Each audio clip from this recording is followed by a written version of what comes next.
시작하겠습니다. 1절만 아주 작게, 다른 사람 바깥으로 새나가지 않게 1절만 부르겠습니다. 같이 부릅니다. 내 주는 강한 성이요 방패와 병기 되시니 그 환난에서 우리를 구하여 내시리로다. 예언수 마귀는 이때도 힘을 써 모략과 권세로 무기를 삼으니 천하의 눈과 당하랴. 2절 3절은 한번 눈으로 이렇게 한번 대충 보시고요. 뭐 정확히 독창으로 2절 3절도 불러도 괜찮겠네. 아니 독창으로 사마카님이 2절 하시고 예. 아라님이 3절 하시고. 아니 왜요? 아니 소금이 부르기로 난 소리가 커서 안 돼요. 그럼 남자들이 해야 될 것 같은데 소리가 나고. 네 할까요? 예, 네. 같이. 2절. 내 힘만 의지할 때는 패할 수밖에 없도다. 힘 있는 장수 나와서 날 대신하여 싸우리. 이 장수 누군가 주 예수 그리스도 만군의 구로다. 당할 자 누구랴 반드시 이기리로다. 3절은 우리 여성분 중에 아라운이 하세요. 빨리 같이. 네. 같이. 아라님 하시고. 아유, 혼자서. 같이 해요. 3절은 좀 안 좋아요, 가사가. 이 땅에 막이 될 거예요. 아니 근데 이기리로다 있잖아요. 결론. 해보세요. 가사가 안 좋아요. 같이 해요. 같이. 이거 같이 시작. 합시다. 이 땅에 막이 들으러 우리를 삼키려 하나. 겁내지 말고 섞어라. 진리로 이기리로다. 진척과 재물과 명예와 생명을 다 빼앗긴데도 진리는 살아서 그 나라 영원하리라.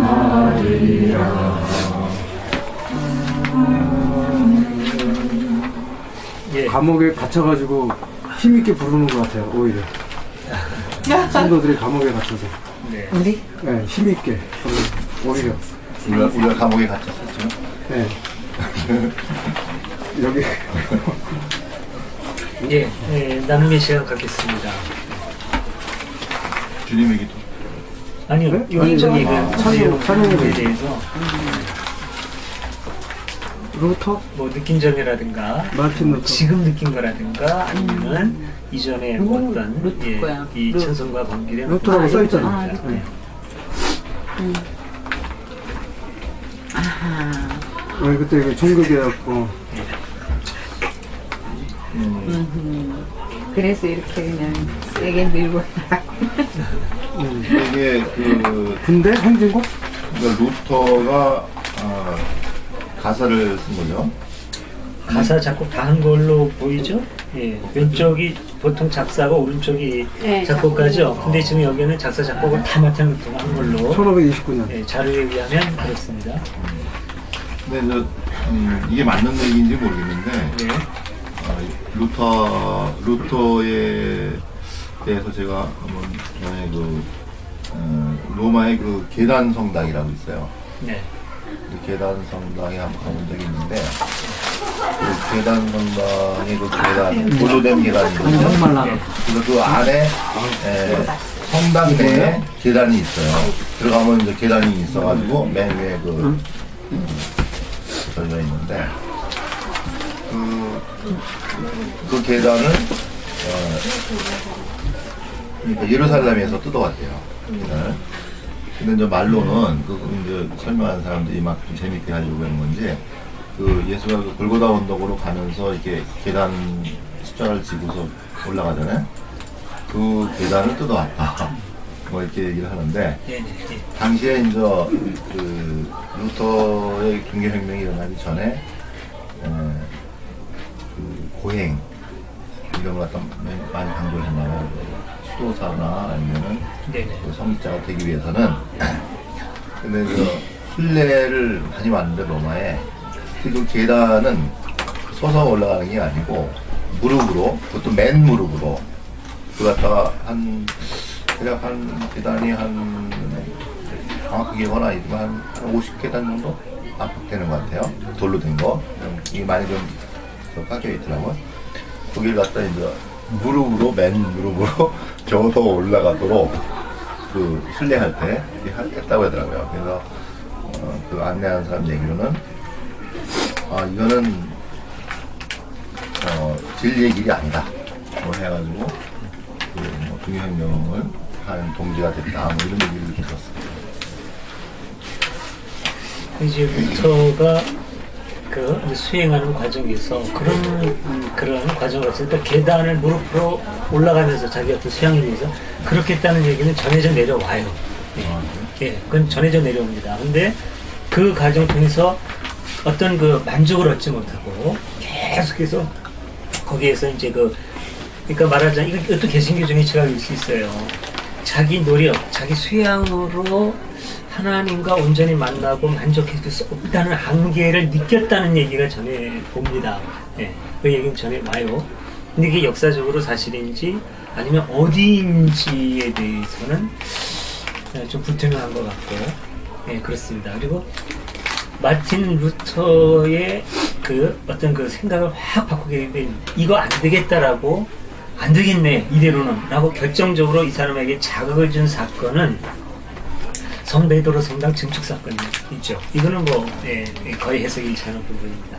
특히 그 가톨릭에서 파송한 설교자들, 길거리 선교자들이 있었어요 그때.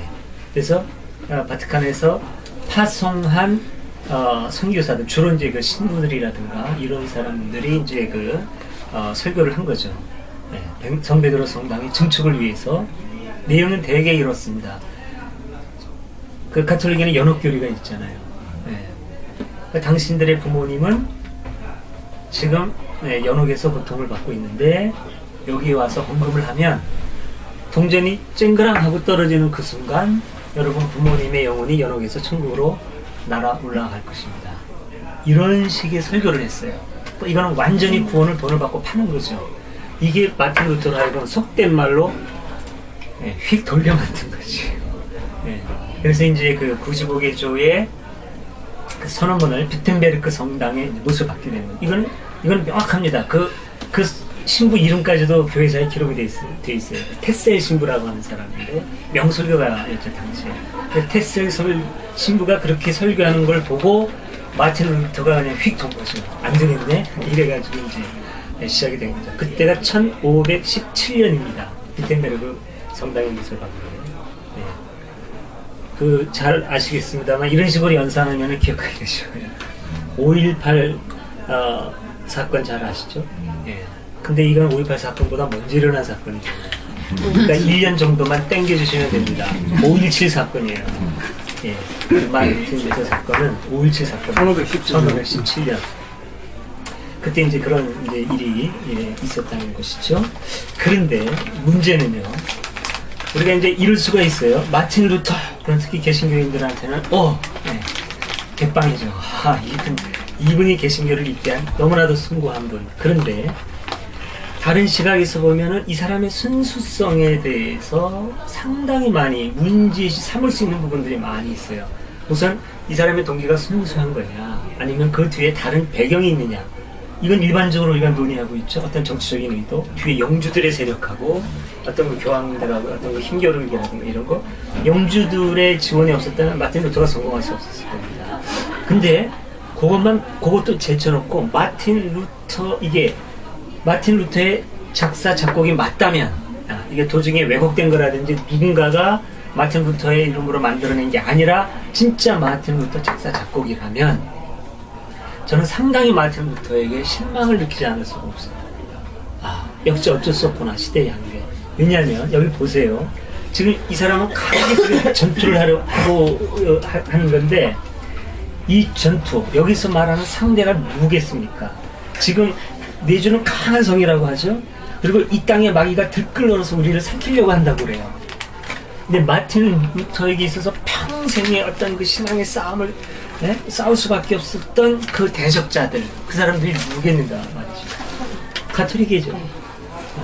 여기서 어떻게 다르게 해석할 여지가 제가 볼 때는 별로 없는 것 같아요. 이 사람은 평생을 가톨릭하고 싸운 사람이에요. 그리고 당시에 가톨릭이나 개신교나 똑같이 서로를 마귀라고 불렀어요. 용서할 수 없는 거죠. 네. 그래서 나중에 이게 발전돼 가다가 한 100년쯤 지난 다음에 1600년대죠. 마틴 루터는 1500년대고 1600년대죠. 그때 유럽이 크게 둘러갈라져 가지고 치열하게 싸우죠. 그게 바로 30년 전의 얘기죠. 이제 베스트팔렌 조약으로 이제 그 휴전을 맺게 되는데 그 기간이죠. 네. 서로 그냥 뭐 죽일 원수예요. 마틴 루터도 그로부터 자유롭지 못할 뿐만 아니라 그 선봉에 서 있다라고 하는 의심을 가지기에 충분하죠. 계속 진리를 얘기해요.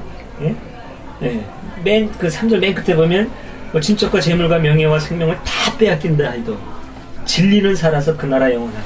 이것만 보면 얼마나 숭고합니까? 그런데 옛 원수 마귀가 이때도 힘을 써서 뭐랄까 권세를 무기를 삼아놓고 이 옛 원수 마귀는 도대체 누구냐는 거죠.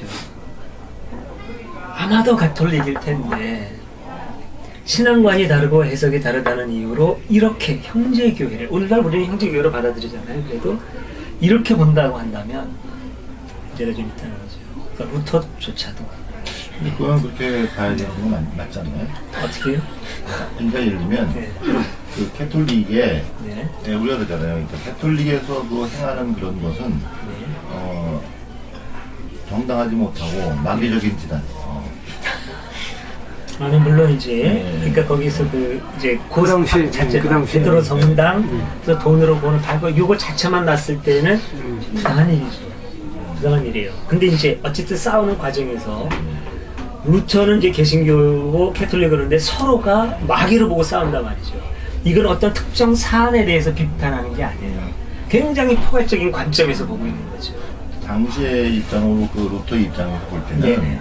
일종의 뭐 자기의 그 그런 주장이 그 주장이 옳다고 생각하는 신념으로 예. 이거는 캐톨릭에서 주장하고 있는 것은 틀렸다. 네. 그렇게 해가지고는 이거는 바른 신앙이 아니다는 관점이기 때문에 그 상대방을 갖다 이런 사탄 마귀다 네. 이렇게 단정을 했기 때문에 그 종교협력을 일으킨 거 아니에요? 그렇죠. 네. 그런 입장이면 당연히 너희들은 하나님, 우리도 지금 비슷한 건데 네. 하나님이나 예수를 갖다 팔고 있지만 너희는 진짜 사탄 마귀다. 네. 이런 입장일 거 아니에요. 그러니까 그런 그게 좀 입장이지. 잘못될 수 있다는 거죠. 네. 그러니까 근데 제약. 그게 그렇게 하는 게 힘을 모으고 추종자를 모으는 데는 그 효력을 발휘하는 것 같아요. 그렇게 단정 짓는 게. 네. 네. 근데 단정 짓는 게 그냥 부시하고 빈 나대니 아니 어떻게 보면은 이제 난 이렇게 생각을 해요. 서로가 서로를 필요한. 다른 그 영성가들 같이 이렇게 뛰어난 영성을 갖다가 인정할 수는 없지만은 결국 종교혁명도 그 부작용이라든가 하지만 그런 과정을 통해 가지고 그 교회가 점점 발전되는 단계로 하는데 기여를 했다고 생각을 하는 면이 네. 있거든요. 저는 어떤 면에서는 그 일리가 있는데요. 지금 그 지지하는 게 왜 지지를 하냐면 그게 너무 이렇게 계속해서 상승작용을 일으켜서 결국은 종교 전쟁까지 가가지고 죄 없는 사람이 엄청나게 많이 죽었잖아요. 응? 이렇게 규정을 짓고 지도자들이 이렇게 했기 때문에 그를 따르는 사람들도 같이 상대를 이렇게 마귀로 봤기 때문에 죄의식도 없어질 뿐더러 사람을 죽인다는 것에 죄책감도 없어지니까 결국은 어떻게 보면 종교 전쟁의 시발점이 이분이라고 할 수도 있다고 보기 때문에 좀 지지하는 쪽이에요. 근데 그러기 전에 그보다는 종교전쟁이라고 얘기를 하는데 그 전쟁이라는 것은 어떻게 보면 또 그 하나의 과정에 필연적으로 또 그 바람직한 건 아니지만 인류 역사상 있을 수밖에 없어요. 그런 또 그런 과정상에서 어떤 뭐 프랑스 혁명은 희생이 없었나? 그런 희생을 통해 가지고 이게 발전이 돼 가는데 그 전쟁을 통하지 않지만은 뭐죠? 여자들 갖다가 사형시키고 마녀사냥하면서 죽이는 사람이 수백만 이상이라 그러거든요. 그때 카톨릭 하에서 네. 또 십자가 전쟁을 통해서 뭐 죽은 사람은 수도 저기 셀 수 없을 정도로 많고 그런데 그러니까 그런 물론 양면성을 갖다 온전히 다 이걸 갖다 우리가 받아들일 수는 없지만은 그렇잖아 그 전체적인 흐름을 갖다가 부정할 수는 없잖아. 예예. 네. 자 우리 그러니까 당시에 카톨릭의 문제점에서 지적한 거 그 정당성을 부정하는 것은 아니에요. 네. 근데 지금 이제 마녀 사냥이나 이런 말씀하셨잖아요. 마녀 사냥은 천주교의 전유물이 아닙니다. 개신교들도 못지않게 마녀 사냥이 미국에서도 했어요. 굉장히 많이 죽였고 마녀 사냥이 거의 사라진 거는 18세기인가 들어가서 거의 사라졌어요. 마녀 사냥. 개신교도 마녀 사냥 많이 했습니다. 세일러맨. 그리고 루터는 그 정도는 아니었지만 루터 다음에 개신교의 아주 유력 인사 오늘날의 장로교를 창시한 깔뱅이의 경우에는 엄청 많이 이제 죽였죠. 여기에서 루터의 시각이 정말 어떤 하나님의 놀라운 복음을 저렇게 사악하고 독선적으로 만든 가톨릭 어떤 교황청 이거는 안 된다 라든가 어떤 사람에 대한 미움이 아닌 어떤 숭고한 이념을 실현시키기 위한 저항이었냐 반대처럼 네. 아니면은 가톨릭에 속해 있는 사람 자체를 굉장히 악한 마귀 집단으로 보느냐는 상당히 달라요. 네. 근데 루터가 과연 그런 면에서 과연 혐의가 없느냐는 것을 이제 한번 지적해보고 싶은 거고 그건 우리 예동도 마찬가지입니다. 예동이 지금 교리기독교 소멸이라는 말까지 우리가 쓰고 있죠. 근데 사람이 아닌 교리 기독교라고는 어떤 틀, 시스템 여기에 대한 강한 거부감 이거를 우리가 타파해서 그 안에 속해 있는 오늘날 우리들이 욕하고 만티들이 욕하는 많은 사람들 목사들까지도 아주 타락했다는 목사들까지도 사람 자체는 미워하지 않으려고 애쓰고 그런 사람들을 그 올무에서 건져내려고 하는 그런 의식이 없다면 예동도 위험합니다. 제가 볼 때는 그래요. 제가 볼 때는 적극 지지해요. 결코 사람에 대한 미움으로 가지 않도록 하는 건 굉장히 중요합니다. 그리고 자기 신념에 반하는 사람의 목숨을 빼앗거나 다치게 하는데 주저하지 않을 수 있도록 힘을 준다면 저는 그 신념을 지지하고 싶지 않아요. 그 신념. 그거는 어떤 틀이라든가 사람을 옥죄는 시스템 거기에 대한 어떤 도전이고 그걸 타파하려고 하는 것이지 사람에 대한 공격은 안 된다는 얘기죠. 그러니까 제 얘기는 그거예요. 근데 루터가 과연 그러냐 이거를 철저히 루터가 지켰다고 하기에는 루터의 전반적인 생애나 이런 걸 봤어도 거친 면들이 굉장히 많아요.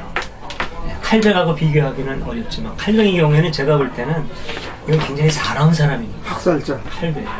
저는 말할 수 학살자로 없이 사나운 사람인데 이제 그래요. 그리고 여기에서 이렇게 마틴 루터를 짚고 넘어가고 비판이죠. 비판하고 넘어가려고 하는 제가 그렇게 하고 싶은 중요한 이유는 이제 우리에게 어떤 전제도 앞에 두지 말자. 이거는 우리가 건드려서는 안 된다고 하는 성역이 없어야 된다는 거죠. 루터도 돌파하고 사도 바울도 돌파하고 12제자 다 돌파하고 심지어는 예수님까지도 돌파하자는 얘기입니다. 우리가 아까 이제 나왔죠? 아까 누구였지?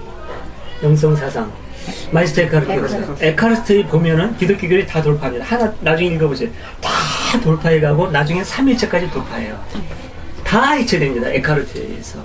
남는 것은 어떤 궁극의 정신, 질서, 지성만 남아요. 지성만. 궁극적 지수요? 예.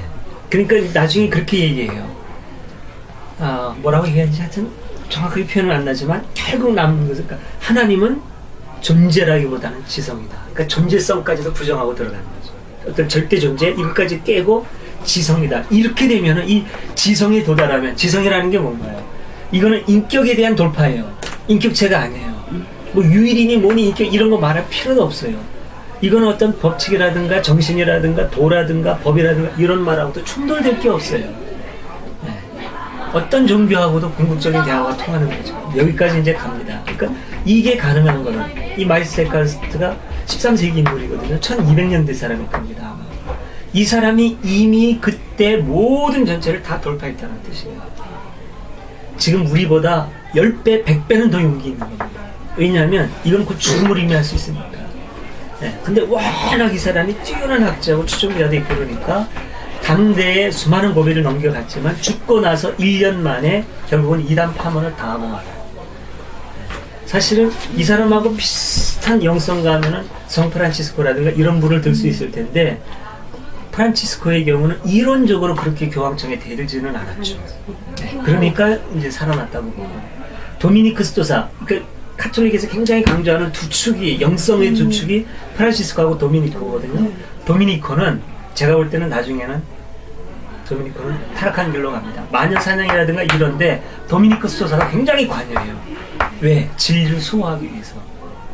이 진리를 수호하기 위해서 반대하는 사람을 가차없이 죽일 수 있다면 이 진리는 제가 볼 때는 땅에 파묻어야 돼요. 그게 진리라고 하더라고요.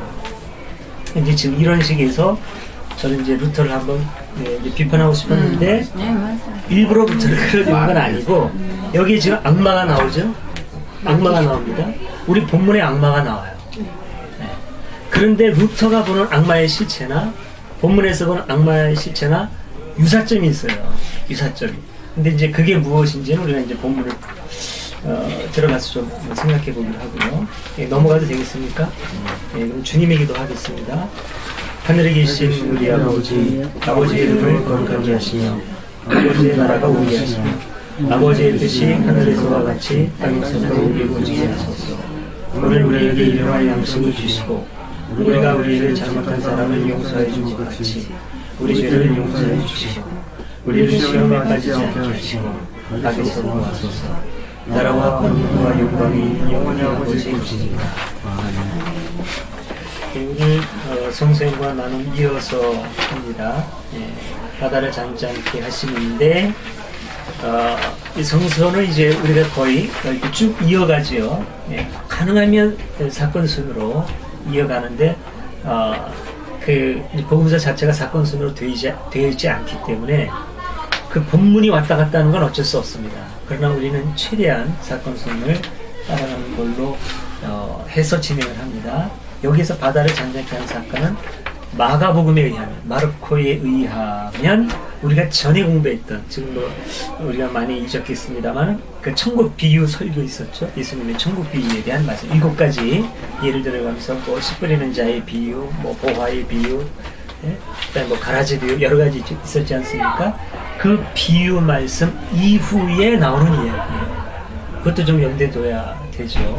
예, 전후 문맥이나 이런 걸 쭉 연결지어서 그 컨텍스트 속에서 본문을 보자고 말씀을 드렸습니다. 그런 배경을 가지고 마태, 마가, 누가에 있는 바다를 잔잔케 하는 사건, 또 이제 마귀와 대속대의 사건,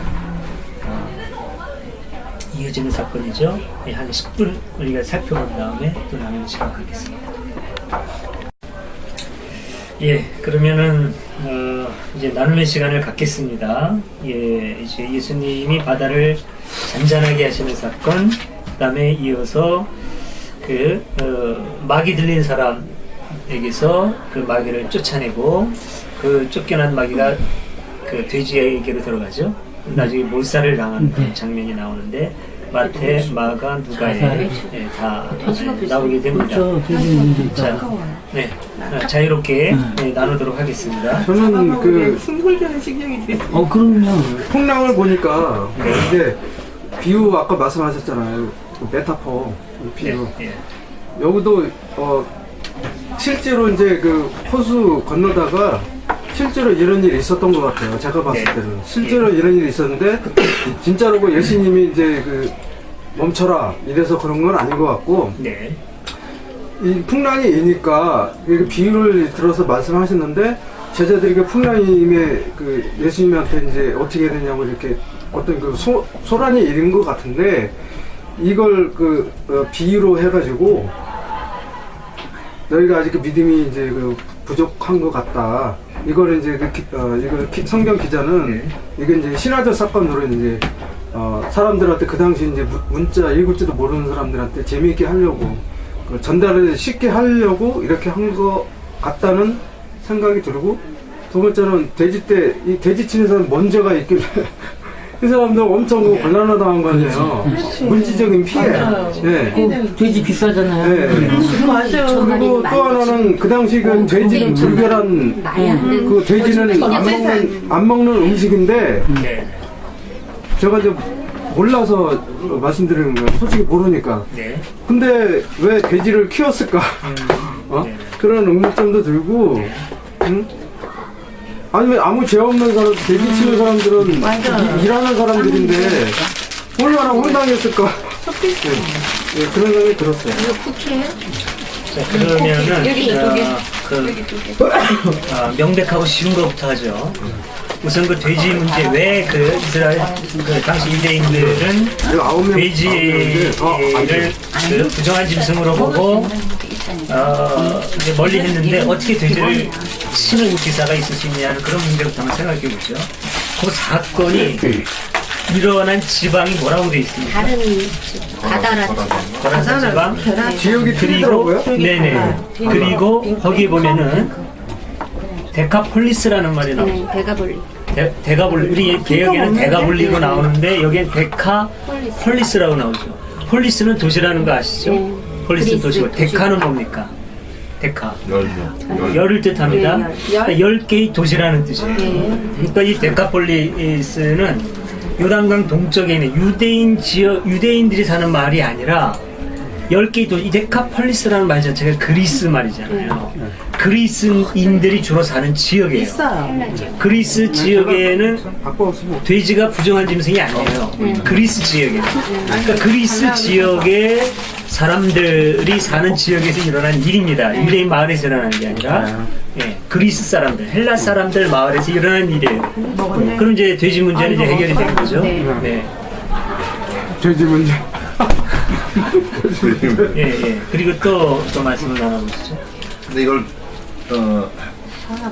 제가 읽고 있는 책 중에 교사는 책 중에 이 부분에 대해서 이제 전적인 충성이 있어요. 그래서 그 예수님이 행한 그 기적 중에 비유가 또 크게 나누면은 자연적인 기적이 있거든요. 자연적인 기적은 이제 물로 표현을 만든 걸 하면서 또 이제 그 호수 위를 걷거나 또는 고기를 갖다 한꺼번에 많이 잡게 하거나 이런 자연적인 기적이 부분이 있고 또 하나는 이제 귀신을 갖다가 추출하거나 아니면 병 고침하는 두 가지가 있어요. 근데 그 앞에 있는 예제는 자연적인 기적 상황이고 뒤에 있는 부분은 그 귀신을 갖다가 추출하는 거 이렇게 나눠지더라고요. 그 자연 기적은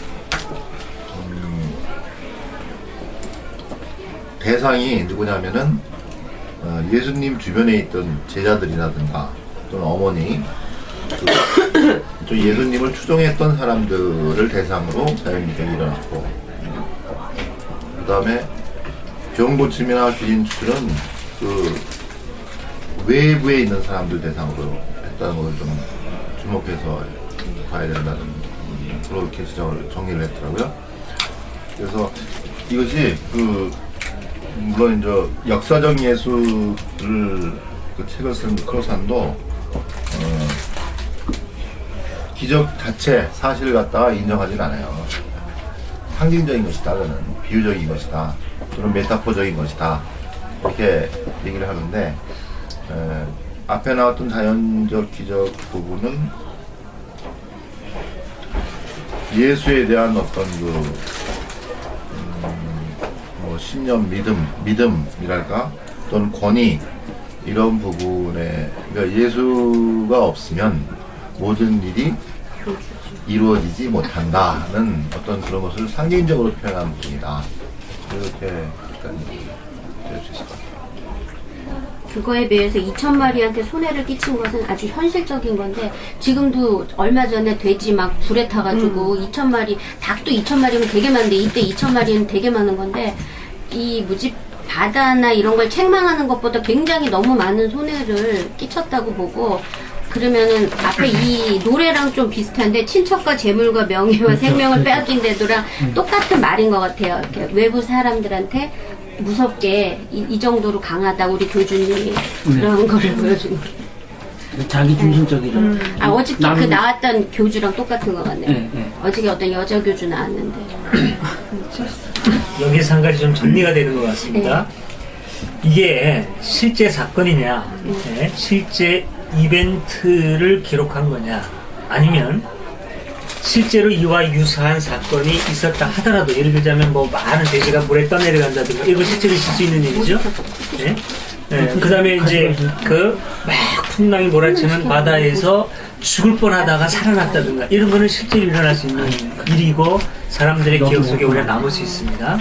그럼 어떤 실제 어떤 이벤트를 끌어들여서 그 기억을 가지고 이 사람들이 생각하는 어떤 그런 믿음, 지금도 생각해봐도 참 대단한 일이었는데 그때 예수님이 계시지 않았을까?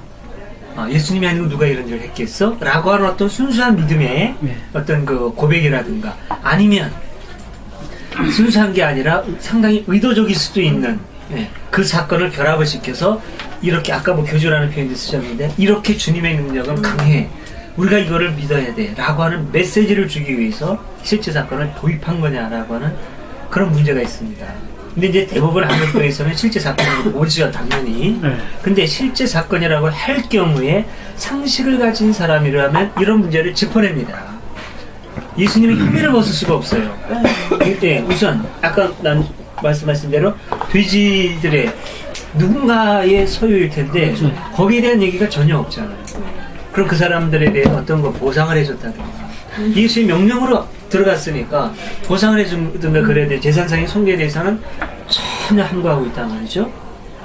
물론 이제 다 보상 다 해줬는데 그거는 중요한 게 아니기 때문에 예수의 행한 행적을 모두 다 기록하려면 요한복음에 있는 대로 이 세상이라도 다 책을 2개 부족할 거다. 뭐 그건 뺐다. 뭐 이렇게 볼 수도 있겠지요. 그러나 그렇게 봤을 경우에 사람들이 가고 있는 의구심이라든가 이런 문제에 대한 무책임을 또 어떻게 하냐 말이죠. 이런 문제도 있어요. 근데 이거보다 더 혐의가 깊은 거군요. 이것도 있지만 이거는 사실 제가 못 봤는데 지금 지적해 주신 거고 제가 결코 예수를 용서할 수 없는 부분이 있습니다. 이게 실제 사건이라는. 어떤 부분이냐면 앞문장에서요. 예수님이 이제 제자들이 고난을 당했을 때 예수님이 바람과 물결을 꾸짖으시죠. 꾸짖으니까 바람과 물결이 잔잔해지고 고요해졌습니다. 이거는 자연 현상도 예수는 조정할 수가 있고 모든 자연 현상이 예수의 의지에 복종할 수 있다는 얘기가 돼요. 그러면 오늘날 예수에게 그런 권한을 주신 하나님의 전능하신 힘으로 자연을 제어할 수 있다는 말이 됩니다. 그렇죠? 근데 그 하나님은 우리가 전능자여 사랑의 하나님으로 고백을 해요. 그렇다면 이 하나님은 며칠 전에 일어났던 IT 지진에 대해서도 제어를 했어야 합니다. 그런 능력이 있음에도 불구하고 IT 지진을 제어하지 않는 하나님을 나는 용서할 수 없어요. 실제 사건이라면 어떻게 보십니까? 이런 문제에 대해서. 왜 하나님은 그러면 그때는 이렇게 자연을 제어하는데 몇 사람이 자기 제자의 생명을 보호하기 위해서 자연을 제어한 하나님이에요? 제가 봤을 때는요 다 말돼요. 네? 말 다 돼요. 네. 거기 이제 옛날에 그 동남아 쓰나미 사태 때도 안 믿었기 때문에 그런 일 당했다고 설교 시간에 얘기했잖아요. 근데 IT 쪽은 이제 기독교가 아닌 걸로 제가 생각하고 있는데 기독교 맞아요? 기독교 그거는 어떻게 설명할지는 좀 모르겠네. 믿음이 부족해서 그런 걸 당해서 전 세계인들한테 기독교인들한테 경고의 메시지로 준 것이다 이렇게 얘기할 가능성이 아주 많네요. 그러니까 기존 보수 기독교에서 신에 대한 우리가 필요에 따라 필요에 따라 잘못된 거죠. 단순하게 신에 대한 저는 시각이. 그러니까 다 거짓말이다 그런 거는. 응? 왜 2000년 전에 예수 있었을 때는 막 뭐 물이 변하여 포도주 되고 돌이 더 떡이 되는데 아니 왜 요즘은 왜 그걸 니네들이 이게 겨자씨만한 믿음이 없어서 그걸 못하는 거냐 그냥 나 이렇게 많이 물어보거든요. 근데 제 생각에는 아예 이런 일은 없었고 그냥 근데 어저께도 그 목사님 그 동영상 올렸잖아요. 내가 그거를 또 이제 계속 봤는데 속이 안 들어오면 그거를 계속 보는데 이것도 혹시 이렇게 짜집기가 되거나 이렇게 추가된 내용 아닌가 또 과장돼서 해진 않았나 그런 생각도 들어요. 2000년 전 저는 어디선가 봤는데요. 네. 이 지금 군대가 이제 예를 들어 지금 식민지 이스라엘이잖아요. 네. 그다음에 식민국 로마의 상황이거든요. 네. 그래서 압제자 로마하고 식민지 이스라엘의 관계를 예수가 이렇게 비유를 했다고 그런 책을 어디서 내가 언뜻 네, 봤거든요. 네. 그렇게 보고 싶고 이거는 사실 그대로가 아니고 여기 안에 있는 비유를 알아듣는 게 제일 중요한 것 같아요. 그다음 결국 이제 지금 소피스트님 말씀하신 것처럼 신에 대한 우리가 그릇된 관념부터 바꾸는 게 좋을 것 같아요. 벌하고 진노하고 복수하고 하는 그런 신은 아니라는 그리스 거죠. 로마 신화 그러면서 우리 인간은 뭐 하려고? 예수 열심히 믿죠, 그죠? 예수 잘 믿으면 용서해야 돼. 원수 용서해야 돼. 우리 그렇게 가르침 받잖아. 그런데 신은 안 그래. 신은 자기 말 안 듣면 벌 주고, 분노하고, 죽이고. 그렇다면 우리 뭐 이건 잘못된 거야. 그렇죠. 아니 근데 같은 교회 안에서도 그런 일이 많이 발생하잖아요. 그러니까 신에 대해 무슨 뭐 사고 나면은 너 아니, 이게- 믿음이 부족해서 그래. 그렇죠. 이런 우리가 그릇된 관념을 무한 가능, 무한 적용 가능. 아주 편해요. 소리야, 진짜 편해요. 이렇게 이용해. 네. 네. 그리고 목사님 여기 그 돼지 치던 사람 그 사람이 저기죠. 돼지 그 저긴 아니에요? 그리스도요? 주인은 아닐까요? 여기 보면은 그 내용이 나와 있는데요. 사람들이 이 일을 보고 음녀와 촌락으로 도망쳐서 그러니까 돼지 죽은 거에 대해서는 땅을 치고 뭐 보상 요구하는 게 아니라 네네. 그 사실을 보고 겁나서 무서워서 예수가 저렇게 왜 했구나. 그 일을 알리는 어떤 알리는, 특파원이 돼. 도망갔단 말이에요. 그러니까 우리가 지진 났다고 뭐 물어달라고 얘기 안 하듯이 돼지가 확 죽었는데 놀래서 도망가갖고 있을 수 없는 천재지변. 말 안 들으면 우리 돼지가 죽은 것처럼 니네들도 그렇게 된다. 라고 옛날 사람들 그거 알리자는 무서워할 게. 수도 있어요. 그렇죠. 근데 떠나가라 그러잖아. 예수 보고 나가달라 하듯이. 무서우니까. 우리 동네에서 나가. 이런 일이 계속 발생할까봐 그다음에 겁나니까. 돼지 예수 치던 사람은 아, 주인이 예수 아니고 예수 보고 네. 나가달라고 우리 돼지 동네에서 치던 나가달라고. 사람이 주인이 아니니까. 모르죠. 그렇지. 아니, 근데 주인이 아는 그래서 나도 방송이 혹시 많아요. 해석해 주실 수 있나 해서. 주인이 아닌 것 같아요, 저도. 네, 아니 옛날에 노예들이 이런 거. 네, 아닌데 제가 보기엔 이걸 갖다가 그런 부분적인 내용들 갖다가 그 우리가 무한 적용하지 갖다 말자? 가져오려고 하는 것은 조금 무의미한 것 같아요. 전체적인 예를 들면, 맥락을 보자. 그건 예를 들면 뭐 우리가 그 토끼와 거북이 할 때 무기 가리시는 거예요. 토끼가 그럼 말을 했느냐 하고 따지는 거하고 비슷한 그거 동하고. 네, 그러니까 그거는 중요한 게 아니고 여기서 군대라고 하는 것이 원래 원문에 레기온으로 돼 있어요. 레기온. 예, 레기온. 레기온이 그 로마 그 부대의 그 한 단위래요. 단위. 네. 네. 그러니까 뭐한 100부장, 뭐 20부장 이런 식으로. 대대라든가 뭐 이런 군대 단위가 레기온인데, 그러니까 뭐 2,000명이겠죠, 여기가 여기서 레기오. 레기온가요? 네. 레기오. 그래서 뭐냐면 당시에 이제 로마의 압제를 받은 식민지 백성 아니에요. 그러니까 저도 저 책을 보고 보니까 한 내용인데 그래. 느껴서 이번에 같이 봤나? 사람의 우리 몸을 갖다가 이 사회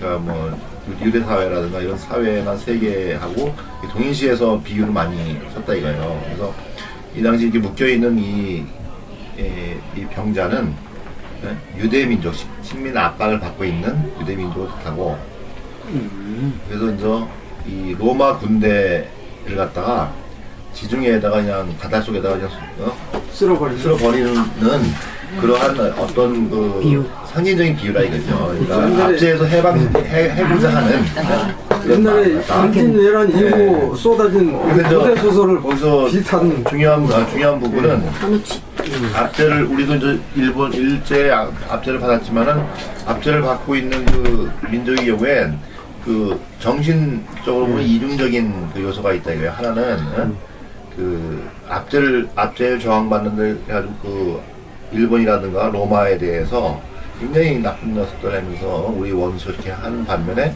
또 한편으로는 그들의 힘에 대해서 굉장히 부러워하고 이런 이중적인 그러니까 정신분열적인 요소가 있는데 그런 부분을 갖다가 예수가 그쵸 치유하자는 그런 의미가 내포되어 있지 않느냐 이런 근데 중요한 거는 현실적으로 제가 교회에서 이 설교를 들었을 때 그렇게 말을 한 명도 안 해주고 이 얘를 고쳤는데 2,000마리 돼지보다 이 사람의 생명이 귀하고 그러니까 저는 어렸을 때 그래서 이제 목사님이 설교를 이렇게 했어요. 이 돼지 치던 사람들이 화를 낼 수도 있지만 얘가 목숨이 중요하니까 우리는 그걸 보자 이렇게 배웠는데 그때는 당연히 이 사람이 사는 거에 대해서는 내가 생각을 하고 어렸을 때는 근데 계속 그렇게만 들었지 이게 뭐 그 당시에 일제시대처럼 이런 식의 설교는 한 번도 들은 적이 없어요. 책에서는 물론 있었죠. 근데 대중적으로는 절대로 그렇게 알려지지 않고 하나님의 능력, 예수님의 능력, 2,000마리 돼지보다도 귀한 이 사람 하나의 목숨 이런 식의 얘기만 많이 들었어요. 여기 경우 우리 한국 교회의 목회자들이 교주적인 문제가 있는 것이 계속 유치원 수준에 머물게 한단 말이에요. 맞아요. 지금 그래요. 그런 유치원 애들한테 로마 얘기하고 이렇게 지금 같이 정신분열적인 얘기를 할 수가 없어요. 그러니까 이렇게 사람이 소중한 것이다 한 명이 뭐 이렇게 돼지 2,000만 마리가 소중하다 뭐 이 정도까지 할 수는 있지만은 제가 볼 때는요 제가 그런 얘기 한 적이 있었는데 제 주변에 이제 신부님이나 목사님들을 이렇게 좀 만나고 막 그러는데 언제고 어떤 신부님이 이제 따라 먹었어. 가르치는 걸 하면은 자꾸 이렇게 사람들이 이렇게 떠받들잖아요. 그러니까 오히려 지옥에 갈 가능성이 많다고. 그래서 함부로 해서는 안 된다. 자꾸 신도들이 우리 목사님, 우리 신부님 그러잖아요. 그러니까 제가 교만해지게 사람이기 때문에 완벽하지게 못하기 때문에. 그래서 좀 보면 남자들 같은 경우는 성격도 그렇게 만드는 것 같아요. 독선적. 성격이 아예 독선적으로 만드는 것 같아요. 그리고 여자들은 우전적. 이게 우전하게 만드는 거. 본인이 독립을 하는 게 아니라 성격 자체가. 특히 교회. 그 두 가지로 크게 대별이 되는 것 같아요. 제가 봤을 때는. 독선과 우전. 뭐 그렇게 생각할 수도 있고, 아예 좀 진보적인 교회, 신학자들이 쓴 책은, 이거는, 쳐다보지도 못하게 하잖아요. 이건 뭐, 이단적인 서적이다. 그러니까, 일종의 닫힌 마음이죠, 닫힌. 열려져 있는 마음이 아니고, 닫히고, 그걸 비유적으로 보면 우물한 개구리 식으로 신도들을 보호하기 위해서. 하여튼 근데 여기서는 이 바람과 바다를 꾸짖고 그다음에 돼지, 펠라지방, 그러니까 하여튼 모든 그 믿는 사람이랑 관계도 없이 모든 것을 다 부릴 수 있는 예수님의 파워 그런 거를 보여주려는 어떤 굉장히 교조주의적인 그게 굉장히 심한 것 같아요. 전능자. 우선 그럼 여러 의견이 나왔는데 한번 정리를 해보죠. 이 밑에부터. 자, 우선 우리가 계속 생각해야 될 것은 이 사건이 실제로 예수님께서 행한 사건이라고 하더라도 사건과 기록 사이에는 수십 년의 간격이 있다는 얘기 계속했습니다. 간격이 있어요. 그 간격이 있는 동안에 옛날에는 즉시 기록 이런 게 별로 없었죠. 우선 상당히 많은 경우 구전을 거칩니다. 구전을 거치기 때문에 사람들의 기억이 옛날 사람들이 오늘날 우리하고는 비교할 수 없을 정도로 기억력은 좋았지만 기억력의 차이 때문에 우리는 발생하게 돼 있어요. 그 명확한 증거가 여기 또 한 번 나옵니다. 여러 번 지적을 했는데 우선 마태에 보면은 마귀 들린 사람이 몇 명입니까? 마귀 들린 사람들은 2명 이상이죠. 마귀 들린 사람들 이거는 2명 이상이죠. 마가복음에는 어떻게 나오나요? 하나 사람 하나. 악령 들린 사람 하나. 그렇죠? 누가복음에는 하나. 마귀 들린 사람 하나. 그럼 마가하고 누가는 하나로 기록을 하는데 마테오는 사람들 복수를 기록을 하고 있단 말이죠. 이거는 어쨌든 간에 실제 사건이라면 한 명일 수도 있고 두 명 이상일 수도 있을 텐데 어쨌든 전승되는 과정에서 누군가는 정확하게 기억을 못하거나 정확하게 기록을 못했다는 얘기가 되죠. 아무리 기억력이 좋다 하더라도 오류는 발생할 수 있다. 즉 성경은 문자적으로 완벽한 책이 아니다라고 하는 건 명확하게 지금 증거가 명확하게 나타나는 이제 거지요. 자, 그다음에 이제 악이 악령, 마귀 이렇게 나오니까 성령의 마귀, 악령이라는 표현이 있다고 해서 성경에 표현이 되어 있으니까 마귀는 반드시 있다라는 결론은 무리가 있는 거죠. 예. 우선 여기 봐서 옛날 사람들이 우선 기록자들 당시 사이에도 일반적인 악령과 마귀의 존재를 받아들였다라고 하는 건 명확해요. 그런데 이 사람들이 악령과 마귀의 존재를 믿었다는 것이 객관적으로 악령, 마귀가 있다는 것을 뜻하느냐? 그건 아니란 말입니다. 오늘날도 악령과 마귀의 존재를 확신하는 사람들 많아요. 그 사람은 이런 사건을 보고 마귀가 들었다라고 기록할 수 있지만 그 사람이 그렇게 믿고 기록한다고 해서 마귀의 객관적 실체가 증명되는 것은 아닙니다. 예. 그러면은 아주 쉽게 단적으로 말해달라. 마귀란 있냐 없냐, 악령이. 여러분 얘기한 것처럼 전 모르겠습니다. 단정 짓지 않겠어요. 단정 짓지 않겠습니다.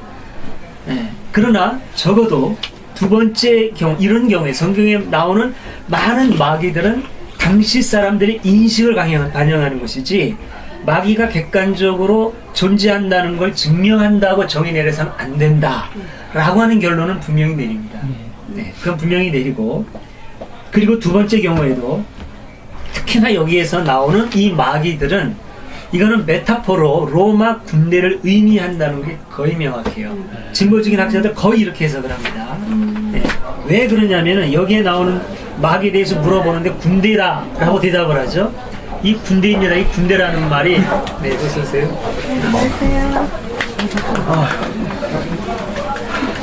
앉아야 돼. 여행 잘 다녀오셨어요? 네, 그냥 잘 다녀왔어. 여기서 이 마귀가 대답하는 내 이름은 군대입니다 라는 말이 레기오입니다 라고 하는 말이에요. 네, 레기오. 이 레기오는 어떤 말이냐면 로마의 군대 체제 중에서 군단을 말합니다. 아까 얘기하셨는데 6,000명으로 이루어진 군단이 레기오예요. 이 6,000명의 군단 안에는 10개의 코호루스가 있습니다. 코호루스는 대대예요. 600명으로 구성된 10개의 대대가 있고 600명으로 구성된 하나의 코호루스에는 켄투리아라는 그 6개의 백인대가 있어요. 아니 어떻게 되지? 헷갈리네. 어느 쪽이 6개지? 백인대가 6개인가? 이게 좀 헷갈리네. 하여튼 백인대가 6개가 돼서 맞아요. 백인대가 6개 해서 600명으로 이루어진 코호루스 대대가 있고 이 코호루스 10개가 모여서 6,000명의 군단을 형성합니다. 군단을. 그리고 이 군단이 2개건 3개건 이게 묶여서 전체의 군단을 통솔하는 총사령관이 임페라토르예요. 로마 시대의 임페라토르는 군대 총사령관이었어요. 나중엔 이게 엠페러, 황제가 되죠. 황제라는 말이. 이렇게 이제 군대 체제가 되어 있습니다. 이건 로마의 독특한 군 체제예요. 근데 여기에서 왜 갑자기 레기오가 나옵니까? 레기오가 나온다라고 하는 것은 이 전체가 로마 군단의 압제에 저항하면서 이들이 결과적으로는 패할 것이다. 이 예수 운동의 힘이 결국은 로마의 군사적인 압제까지도 결국은 다 몰아내서 이런 압제로부터 자유로운 그런 세상을 실현하게 될 것이다라고 하는 이들의 희망과 믿음이 담겨 있다고 보는 거죠. 근데 이런 메시지를 전하는 데 있어서 사람들에게 익숙한 개념들을 뽑아오는 거죠. 악령이라든가 마귀라든가 이렇게 해서 로마 그 군단의 사람들, 이 직접적인 충돌에 대한 저항의 대상으로 하여금 무장 해제를 시키는 거예요. 예, 긴장을 늦추게 하는 거죠. 아, 쟤네들 우리 얘기하는 거 아니야? 좀 무슨 엉뚱한 얘기 나오고 그래? 예. 그러나 이런 묵시처럼 의미를 알아듣는 사람에게 명쾌하게 하는 거죠. 너희들 기억해라. 악지하는 자들에게 불복하지 말아라. 언젠가는 예수의 능력과 권능으로 저 압제자들까지도 우리가 몰아낼 수 있을 것이다. 아까 뭐 지중해 바다 얘기도 하고 하셨는데 이런 게 이 안에 메타포로 들어가 있는 거죠. 이거를 읽는 게 중요한 거고 성서의 메시지가 이런 게 있기 때문에 여전히 하나님의 말씀을 우리가 받아들이는 겁니다. 아까 뭐 이제 거짓말이라는 얘기도 나왔지만 단순히 거짓말이라면 우리가 이렇게 모여서 아직까지 기독교를 붙들고 있는 것 자체가 웃기는 일이에요. 위선자들 되는 겁니다. 정말로 거짓말일 뿐이라고 한다면 이거 버려야죠. 예. 그러나 버리지 못하는 이유는 이런 이유가 있는 거죠. 이런 성서의 메시지. 이게 저자들의 의도라면 단 이 사람들도 2,3천 년 전의 사람이고 자기 조직체 내에서 조직의 힘을 가지고 의로운 일을 하고자 모인 한계 있는 사람들이에요. 그러니까 자기 욕심도 있을 수 있고 오류도 있을 수 있고 자기 조직을 보호하기 위한 왜곡된 의도도 있을 수 있어요. 그것도 우리는 봐야 되죠. 그러나 그게 전부라면 곤란하지만 그런 한계가 있음에도 불구하고 이들이 품은 뜻이 진정 그런 하나님의 나라에 향해 있다면 우리는 그 가치를 놓지 말자는 거죠. 그 중심 가치를 갖자는 거고. 그리고 그런 개념으로 위의 문장을 한번 이렇게 보시죠. 여기 바다가 나오고 물결이 나오고 파도가 나오고 예수가 등장을 하죠. 이것도 메타포 아닐까요? 혹시 옛날에 이런 비슷한 사건이 있었다고 하더라도 여기에서 배에 있는 사람들은 전부 다 누굽니까? 예수님의 제자들이죠. 예수 사람들입니다. 바다는 그 사람들을 담고 있는 굉장히 넓은 범위의 어떤 그 세계인데 힘은 절대적으로 바다가 움켜쥐고 있죠. 이 사람들 뒤집는 건 간단해요. 제자는 굉장히 긴박한 여건에 있고 근데 제자들은 하나님의 뜻을 품고 지금 어디를 향해서 가야 되는 건데 그런데 이 그 바다는 이 사람들을 내버려 두지 않죠. 뒤집어 엎으려고 막 그러는 거예요. 이건 이 사람들에게 어떤 사건으로 느껴지느냐 하면은 우리는 예수의 메시지를 가지고 하나님의 나라 운동을 해 나가고 있는데 세상이 우리를 그냥 두지 않는 겁니다. 네, 뒤집어 엎으려고 하는 거죠. 네, 세상은 강해요. 어찌 보면 미친 짓 같아요.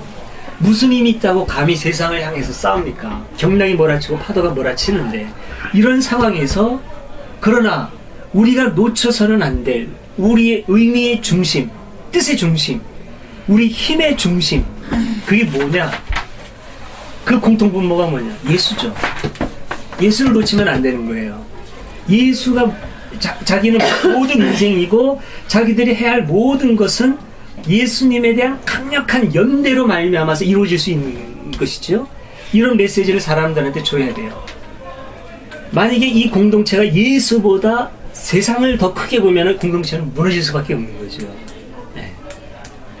희망은 있고 믿음은 있는데 의로운 뜻은 있는데 세상은 너무나 강하고 무섭고 자기들은 약하다 말이죠. 네. 분기되기 직전이에요. 난파되기 직전이죠.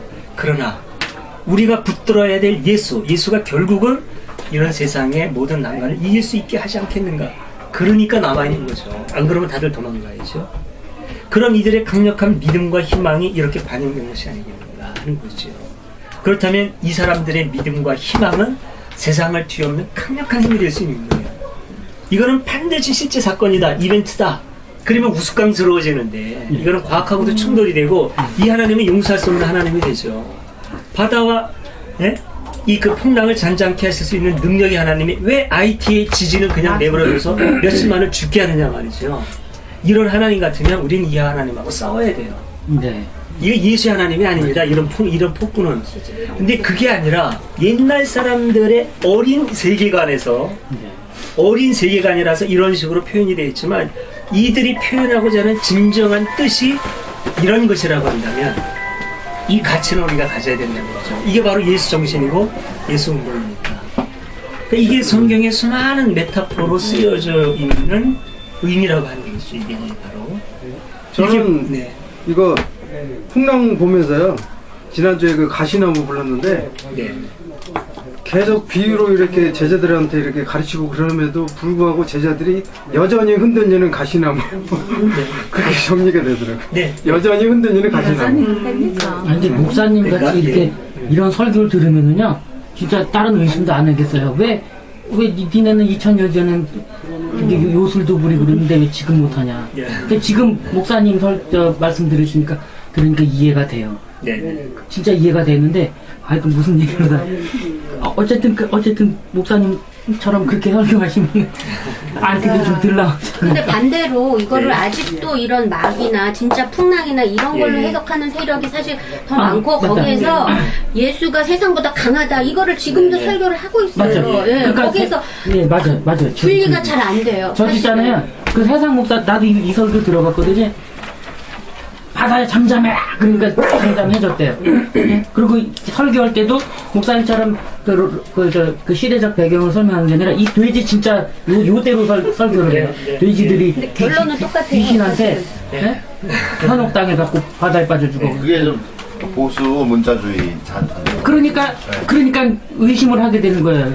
왜 예전에는. 한국이 유난히 그 문자주의적으로 하는 보수 예. 기독교 신자들, 기독교 목회자들이 많은. 그러니까 목사님 아니래도 뭐 권사님이나 이렇게 뭐 기도해 주시는 뭐 그런 사람들이 이용하는 그런 문구들이 다 마귀, 네, 마귀. 거기에서요. 자연적인 이런 것들. 그러니까 제가 생각하는 아주 그러니까 가슴 아리도록 아픈 부분이 뭐냐면은 그런 걸 지적하는 안티들이 있어요. 그러니까 안티들 중에 뭐 그냥 막말로 솔직히 개차반들도 있고 진짜 휴머니스트들이 있는데 참 그 사람하고 얘기하면 제가 참 곤혹스러운 게 뭐냐면 옛날 불교의 신생왕이라는 사람이 예, 있어요. 있어요. 지금은 없었는데 이 신생왕이 뭐라고 얘기하느냐면은 저한테 그런 글을 썼어요. 내가 축을 하는데 산들림의 신앙이라면 존중합니다. 그렇죠. 그러나 당신 같은 사람들이 예수를 언급하는 순간 기독교의 독서는 무너질 수 없는 것이 되고 맙니다. 그럴 수도 있다. 맞아요. 이게 참 두려운 거예요. 그러니까 네, 네. 자 아까 얘기한 대로 결론은 다 예수예요. 우리도 예수죠. 네. 그 사람들도 예수예요. 근데 사람들이 봤을 때 이런 식의 예수만 있다면 이거 사회가 정리할 겁니다. 이런 무대뽀는. 근데 기독교에 이런 예수가 있단 말이에요. 민중신앙이 말하는 예수. 예수의 뜻을 따라서 그냥 목숨 내놓고 저 뭐라 그럴까 터키에서 이란을 통해서 아프가니스탄으로 들어가려고 한 아시티 같은 크리스찬이 있단 말이죠. 예, 한돌림 같은 크리스찬이 있어요. 지금 마침 안 계시네. 목타님 같은 이런 크리스찬이 있단 말이죠. 존경심이 가죠. 이런 사람 보면 사람들이 긴장이 풀리는 거예요. 진짜 기독교는 이거다. 그렇게 나쁘기만 한 거는 아닌데 이러면 긴장이 풀리죠. 이게 결국은 교리 기독교까지 살려준다는 거죠. 맞아요. 예동을 하면서 제가 가장 계속해서 흔들리고 지금도 의심하는 것 중에 하나가 이거예요. 저도 그래요.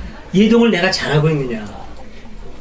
결국 예동이 이렇게 해서 교리 기독교를 살려주는 숙지 역할을 한다면 차라리 없어지는 게 나은 건데 이거 시작 잘했냐는 의심이 지금도 제가 볼 때는 절반은 맞고 절반은 틀리다고 보고요. 제가 볼 때. 이렇게. 왜 그러냐면은 교회가 사회와 분리되는 게 아니잖아요. 응? 그 사람들이 일제시대 한국전쟁 거치면서 없던 데서 이렇게 교회가 예전에 역할을 좀 어느 정도 했거든요. 근데 이렇게 의존심을 이렇게 자극을 하고 그러는 건 진짜 교회가 다 그런 게 아니라 사회와 이렇게 결합이 되다 보니까 사회가 이렇게 이 불안하고 아니요. 의존을 요구하는 그런 사람들이 많거든요. 그리고 사회가 불안하거든요. 앞날을 예측하기가 힘들어요. 지금 우리나라 사회가 특히 새로운 정권이 들어오면서 더욱이 점점 심해지거든. 의료보험도 그렇고 민영 의료보험 되면은 진짜 어떻게 될지 모르거든요. 이게.